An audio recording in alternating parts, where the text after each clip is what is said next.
Learn English easily with Pro English.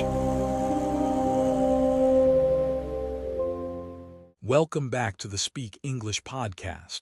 Today, we are not opening a textbook. We are opening our phones. We are going to talk about the language of Instagram, TikTok, and Twitter or X. This is a language that changes every week. It is fast, it is confusing, and it breaks all the grammar rules we usually teach. If you have ever looked at a comment section and thought, "Is this even English?" This episode is for you.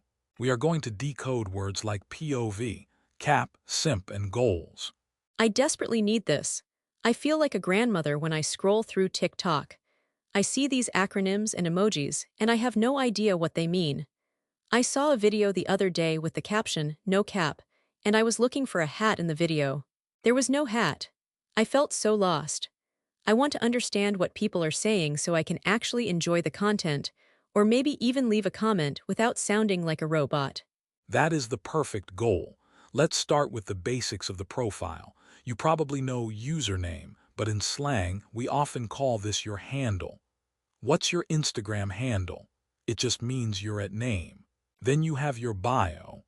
This is short for biography, but nobody says biography. It's the little text under your picture. You will often see the phrase link in bio. This is crucial because Instagram doesn't let you put links in captions. So if an influencer is selling something, they say link in bio. Handle and bio. Okay, that is easy. What about the content itself? I get confused between the feed and the story. To me, a feed is what you do to a hungry dog. Why do we call it a feed? And does it matter if I post on the feed or the story? Great question. The feed or the grid is your main profile page. It's permanent. You feed the algorithm with content. The story is the temporary video that disappears after 24 hours. So you might say, "I posted it on my feed. It's there forever," or "I put it on my story. It's temporary." Now let's talk about the acronyms you see on those videos. The biggest one right now is POV. POV. POV, I see this everywhere. POV, you are eating pizza. POV, your mom is angry. I know it stands for point of view, like in literature. But on TikTok, it seems to mean something specific. Is it asking me to imagine a situation? Exactly. In social media slang, POV means imagine you are in this situation. It sets the scene. It invites the viewer to participate. If a video says POV, you are my boyfriend, the camera is looking at the girl as if you were the boyfriend. It is a role-play technique. You don't need to answer. You just need to understand the context. Another massive acronym on TikTok is FYP. FYP, I see people hashtagging this like crazy. FYP, does it mean for your pleasure? Or for your profile? I assume it is a way to get more views, right? It stands for You page. On TikTok, the main screen is called the For You page. It is the algorithm's recommendations. People use the hashtag FYP because they want the algorithm to put their video on your page. It basically means please make me famous. You might also see OOTD. This is a classic Instagram one. Oh, I think I know this one. OOTD. Outfit of the day. Fashion bloggers use it. It is just showing off your clothes, right? And I have seen a new one recently, GRWM. GRWM, it looks like a growl. GRWM, what does that stand for? That is Get Ready With Me. It is a video where someone does their makeup and chooses their clothes while talking to the camera. It is very popular. So, OOTD is the result, the photo, and GRWM is the process, the video. Now let's talk about reaction words. When you see something you like, you don't just say good, you say goals. Goals, yes, couple goals, body goals, house goals. I understand this one. It means I want that. It is my goal to have that. But can I use it as a standalone word? Can I just comment goals with a heart emoji? Or do I have to say, those are my goals?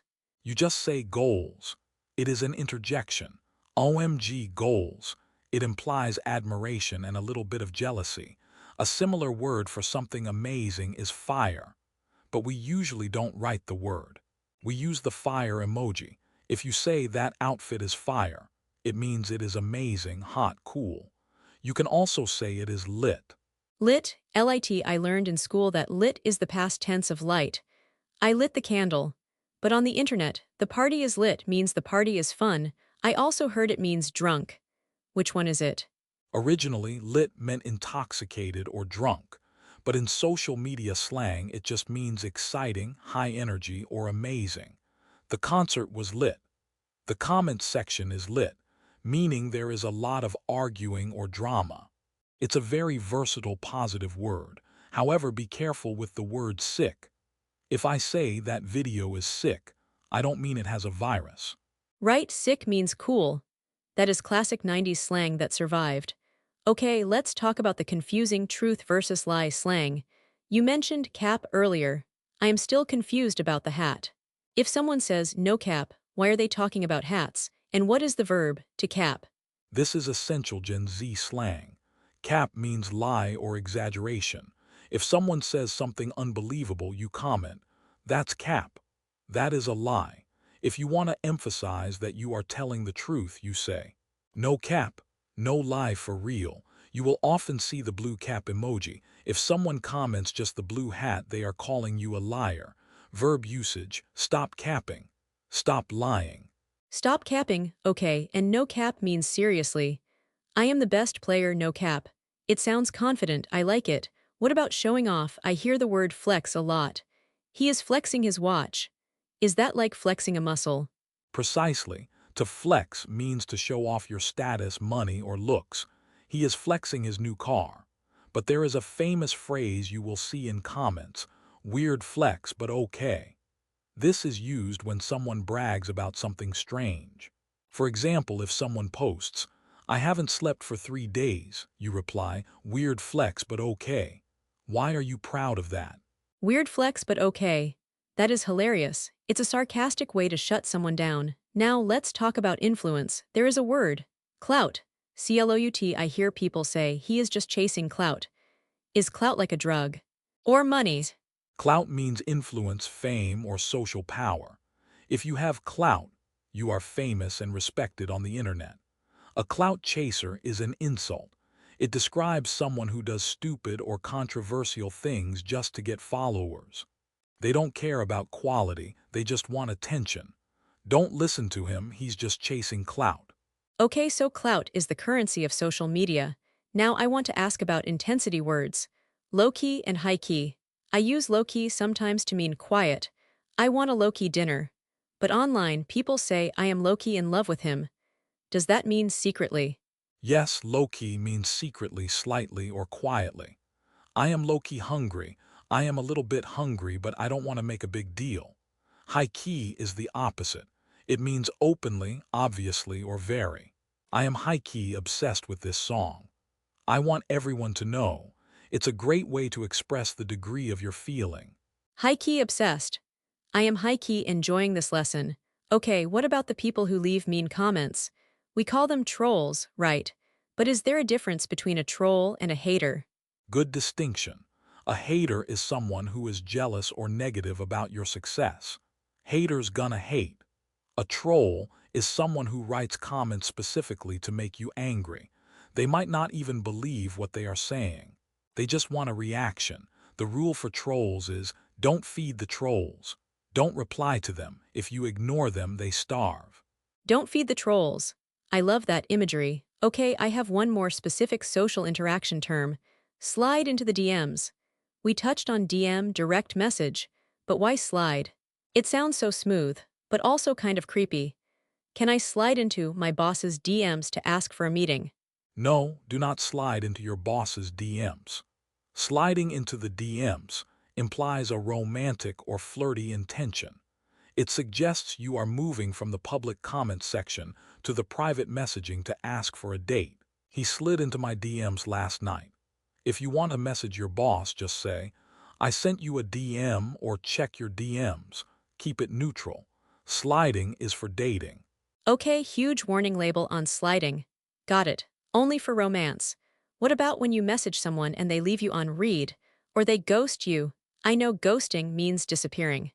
But left on read seems specific to the technology. Left on read is the ultimate insult. It means they opened your message so you saw the read receipt but they didn't reply. They ignored you deliberately. He left me on read. It hurts. Ghosting is when they stop replying forever with no explanation. There is also soft ghosting, where they stop replying to messages but still like your photos.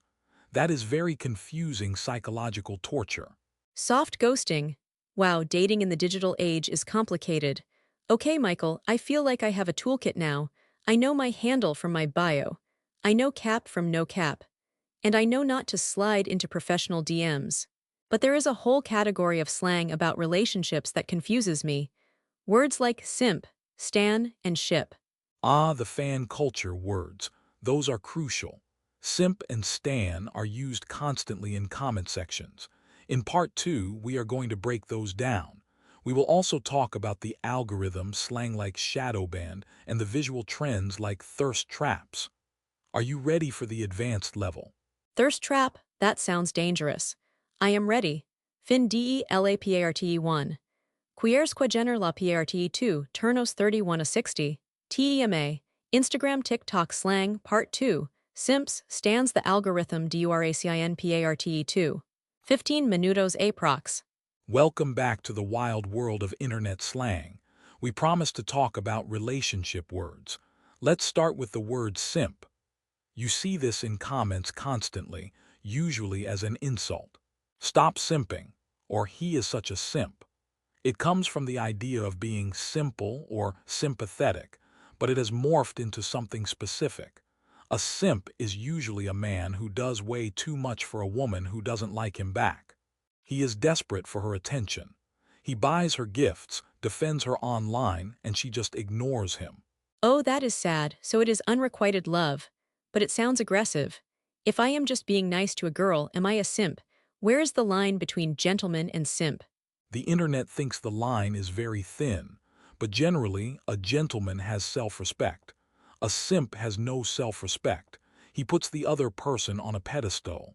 Now let's look at the other side of obsession. Stan. You might hear, I stan Taylor Swift, or we have no choice but to stan. Is this a name? No, it comes from the Eminem song Stan about a stalker fan. So, stalker plus fan equals stan. Wait, so it means you are a stalker? That sounds dangerous. Why would people say, I stand proudly? I stand this K-pop group. It sounds like a confession of a crime. Originally, it was negative, but internet culture reclaimed it. Now to stan means to be a super fan. It means you love them, you support them, and you will defend them against haters. It is a verb and a noun. I am a stan/I stan her. It is a high compliment in pop culture. If someone says, I stan your outfit, it just means they love it intensely. Okay, so simp is bad desperate. Stan is good loyal fan. What about ship? I ship them. Are we putting people on a boat? I see videos of two actors looking at each other and the comments scream, I ship it. Ship is short for relationship. To ship two people means you want them to be in a relationship. You support them as a couple. Even if they are not dating in real life, you can ship them. You are imagining their romance. I ship Harry and Hermione. It is all about fan fiction and desire.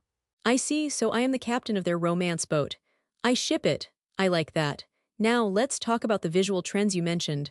Thirst trap. This phrase makes me laugh. I imagine a trap in the desert with a glass of water. But on Instagram, I assume thirst means something else. You are close. In slang, thirsty means desperate for sexual attention. So, a thirst trap is a photo or video posted specifically to make people thirsty. It is usually a sexy photo, maybe shirtless, maybe a bikini, maybe a certain pose, but the caption is totally unrelated. For example, a photo of a girl in a bikini and the caption says, thinking about pizza. That is a classic thirst trap. It's a trap because you stop to look at the body, but they pretend it's about pizza. Thinking about pizza. That is hilarious. I have definitely seen those. So the trap is the pretense. Okay, what about the word cringe? My niece says this all the time. Mom, stop dancing, you are being cringe. I know to cringe is a physical reaction, like shrinking back in embarrassment, but now it's an adjective. Yes, cringe, or sometimes cringy, is the adjective for secondhand embarrassment. If someone tries too hard to be cool or acts awkward or tells a bad joke, it is cringe. It makes you physically uncomfortable to watch. TikTok is full of cringe compilations. If your niece calls you cringe, it just means you are acting like a boomer, an old person trying to be young. Ouch, boomer, I know that one. It's an insult to anyone over 30 now. Okay, let's talk about the algorithm slang. You mentioned shadow banned. This sounds like a spy movie term. I think I am shadow banned. What does that mean? A shadowban is when a social media platform like Instagram or TikTok decides your content is bad or breaks the rules, but they don't tell you. They don't delete your account. They just stop showing your posts to people. You are posting into the void. Nobody sees it. You are in the shadows. If your views suddenly drop from 1,000 to 5, you might be shadow banned. That is terrifying. The silent treatment from a robot. What about ratio? I see this on Twitter X and TikTok. Someone replies with just the word ratio, or L plus ratio. It feels like a math equation I don't understand. What are they calculating? It is math. A ratio happens when a reply gets more likes than the original tweet comment. Example, you tweet something stupid, you get 10 likes. I reply, you are wrong. I get 5,000 likes. I have ratioed you. It proves that the community agrees with me and hates you. It is a public defeat. L plus ratio means take the L loss plus the ratio. It is a brutal way to win an argument without using facts, just popularity. Wow, you have fewer likes, therefore you are wrong. Democracy in action. Okay, what about clickbait? I see this word on YouTube a lot. That title is clickbait. Clickbait is a headline or thumbnail designed to trick you into clicking. It usually exaggerates. Title: I died yesterday. Video: the person had a mild cold. That is clickbait. It baits traps your click. It is annoying, and calling someone out for it is common. Stop with the clickbait. I hate clickbait. It wastes my time. Speaking of time, I see TLDR at the bottom of long posts. I know it stands for too long, didn't read. But is it rude, or is it helpful? It is actually helpful. It is a summary. If someone writes a 10-paragraph story about their vacation, they might put TLDR, went to Spain, got robbed, lost passport at the bottom. It allows lazy people to get the main point. You can also use it as a reply. If someone sends you a massive angry text, you can reply TLDR to be rude. It means I am not reading all that. Savage, I love it. Okay, let's talk about hashtag slang. TBT, OOTD, we did that. What is POV, we did that. What about IMO or IMHO? I see these in debates. IMO equals in my opinion. IMHO in my humble opinion, though people usually aren't very humble when they use it. Another big one is ICYMI in case you missed it. This is used when reposting old news. And of course, NSFW equals not safe for work. If you see NSFW, do not open that image in the office. It contains nudity or violence. NSFW is a very important warning label. Okay, I have one last cool kid word. Riz. RIZZ, I heard this was the word of the year recently. He has unlimited Riz. Riz God. Is it short for something? Yes, Riz is short for charisma. It specifically refers to your ability to attract romantic partners to your game. If you have W Riz, winning Riz, you are charming and smooth. If you have L Riz, losing Riz, you are awkward. It is the modern version of being a player or having swagger. Charisma. That is clever. I never made that connection. He has Riz. Okay, I feel like I can decipher a TikTok comment section now. We have simps, stands, ratios, and Riz. But Michael, is it okay for me, a non-native speaker over 25, to use these words? Or will I sound cringe? Should I just understand them but not say them? That is the golden rule. Understand everything, use sparingly. If you use slang incorrectly, it sounds very cringe. It is better to use these words in a joking way or just to understand the content. Don't try to force no cap into a business meeting. These words belong on the internet. Use standard English for your captions until you feel 100 confident. Don't use no cap in a business meeting. Noted, my boss would be very confused. The quarterly report is finished, no cap. Yeah, that doesn't work. Exactly. Social media is a playground, not a boardroom. But knowing these words gives you access to the culture. You stop feeling like an outsider. Next time you see a POV video, you will know exactly what to do. Next time someone comments goals, you will understand the compliment. I feel much more connected. I might even leave a comment today. Maybe just a fire emoji. That feels safe. The fire emoji is always safe. Go forth and explore the feed, Sarah, and watch out for the thirst traps. I will, thanks for the lesson, Michael. TLDR, we learned a lot of slang. Bye, everyone. Bye, see you in the next episode. Fin del episodiocompeleto. Turnos 1 a 60 completados. Duración total 30 minutos.